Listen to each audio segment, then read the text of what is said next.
Hello friends, welcome to the Take Better Photos channel. Do you need to fix your soft or blurry photos?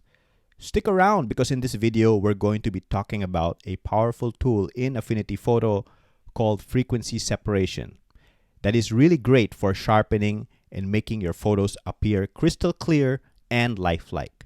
So let's get right into it. First, let's talk about what is frequency separation. Frequency separation separates color, tone, texture into separate high frequency and low frequency layers. A blur filter and high pass filter, which uses the linear light blend mode, are applied to created low and high frequency layers.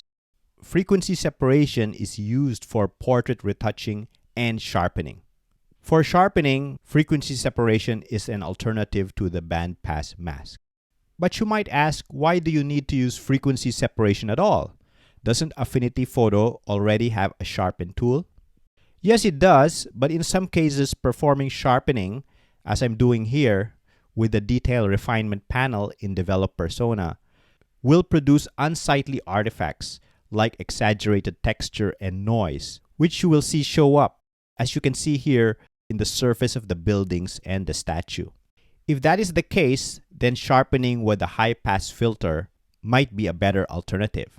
So let's begin the sharpening process with frequency separation. Before you do anything, make sure you are in the photo persona and make sure to duplicate the background layer. Next, click Filter, click Frequency Separation. A preview will appear showing the high pass and low pass frequencies. I'll discuss what these are in more detail later. For now, drag the radius slider up to the point where the fine details appear in the high frequency image. Don't overdo it though, so as to minimize the amount of halos in the image. Once done, click Apply. Now let's have a closer look at the layer panel. Notice that the duplicate layer has now been transformed into two layers named high frequency and low frequency. Let's examine the high frequency layer. Let me hide the layers below it so you can see it in isolation. Notice that the high frequency layer is simply a gray layer with some darkened edges.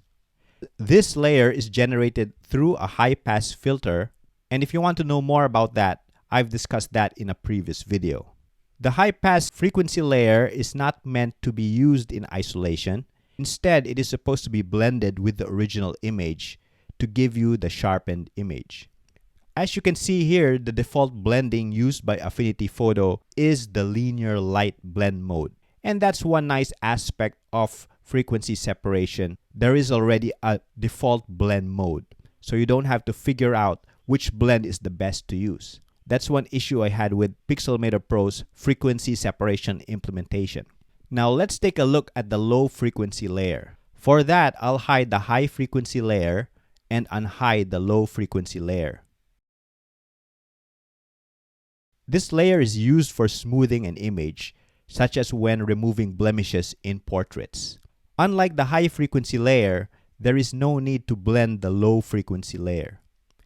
It seems like a pretty inconsistent implementation, but that's the way Affinity did it.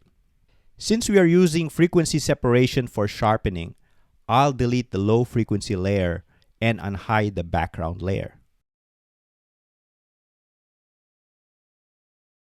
Now you can properly see the sharpened image, as the high frequency layer is now properly blended with the background layer. Let's compare the difference between the original and the blended image. As you can see, it's really night and day. Now, unfortunately, the image has too many halos from the blending process, so let's get rid of that. First, I'll add a mask to the top layer.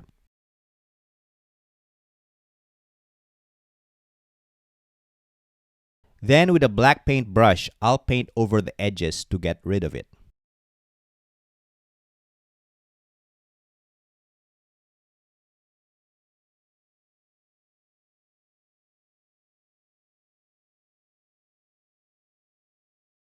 There, that looks better.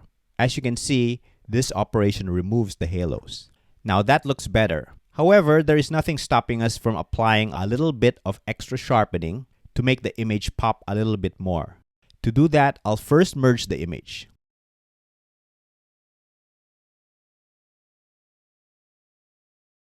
Then I'll click on the develop persona. From the details panel, I'll increase the sharpening just a little bit. Once I'm done, I'll click develop. So here is the before and the after. A great sharpening result, don't you think? Let's do another one, but this time with a portrait. We're going to apply the same steps we used in the previous example.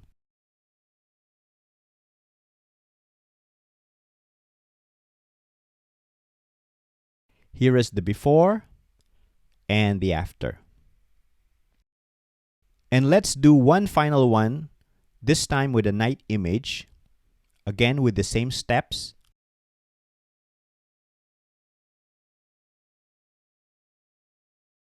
And here is the before and the after.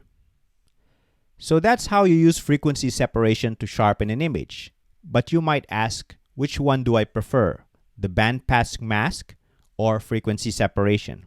I have to say that while the bandpass mask is great in that it allows you to modify the high pass filter after it is created, I find that the simplicity of the frequency separation tool allows me a much faster workflow, and it doesn't have the lag of the bandpass mask since it is less computationally intensive. Do note though that frequency separation will not allow you to adjust the high pass filter after the layer has been created. So what's your favorite way to sharpen with Affinity Photo? Do write it down in the comments. I'd love to hear from you. And if you like this content, don't forget to like, subscribe, and share to help keep the videos coming. Until the next video, I'm going to see you in the next one. Bye for now.